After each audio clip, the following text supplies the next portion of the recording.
They paid him a janitor's salary to develop a surgery that saved thousands of lives, then left his name off the paper.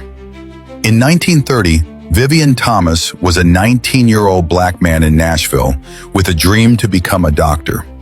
He'd saved every penny working as a carpenter's apprentice. Then the stock market crashed and wiped it all out. Desperate for work, he took a lab assistant job at Vanderbilt University for $12 a week. 16-hour days, classified as a janitor.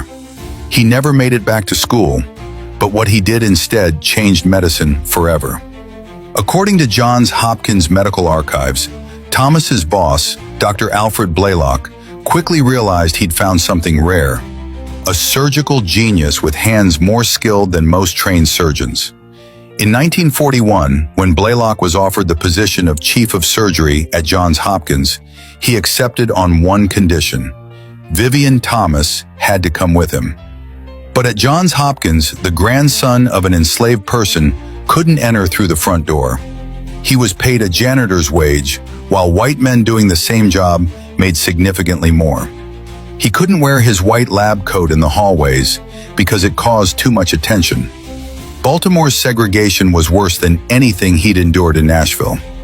Then in 1943, pediatric cardiologist Dr. Helen Taussig approached Blalock about blue baby syndrome, a fatal heart defect called tetralogy of Fallot that turned infants blue and condemned them to early death. Blalock turned to Thomas. Solve this.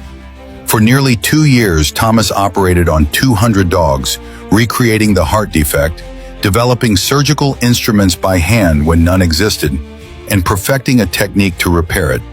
He became so skilled that when Blalock examined one of Thomas's suture lines, he reportedly said, "Vivian, this looks like something the Lord made." November 29, 1944. Eileen Saxon, an 18-month-old baby weighing just 9 pounds, lay dying on an operating table. Blalock had performed this surgery exactly once before, on a dog. Thomas had done it hundreds of times.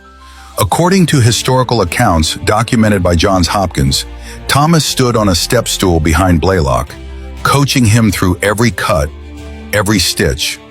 "Is that all right, Vivian?" Blalock would ask. "Are the sutures close enough together?" 90 minutes later, when they removed the clamps, the baby's lips turned from blue to pink.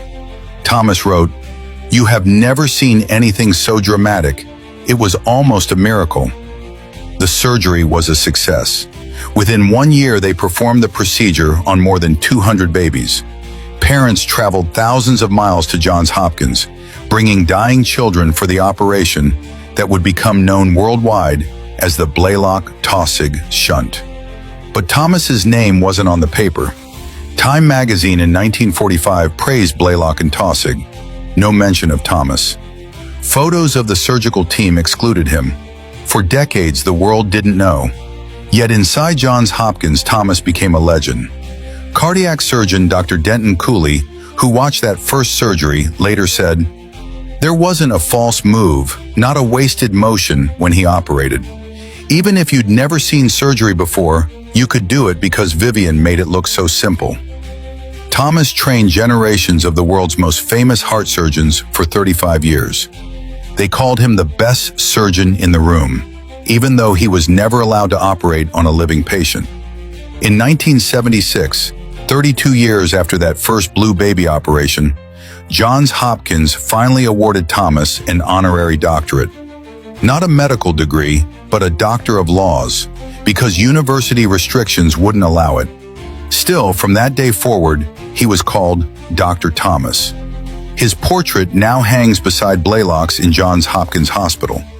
One of the medical school's 4 colleges bears his name, and the procedure he developed? It's still saving lives today, performed in operating rooms worldwide. So here's my question.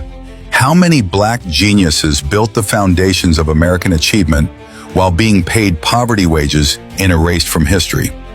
How many are still being erased today? Drop your thoughts. And if this is the first time you're hearing Vivian Thomas's name, share it. Legends shouldn't stay hidden.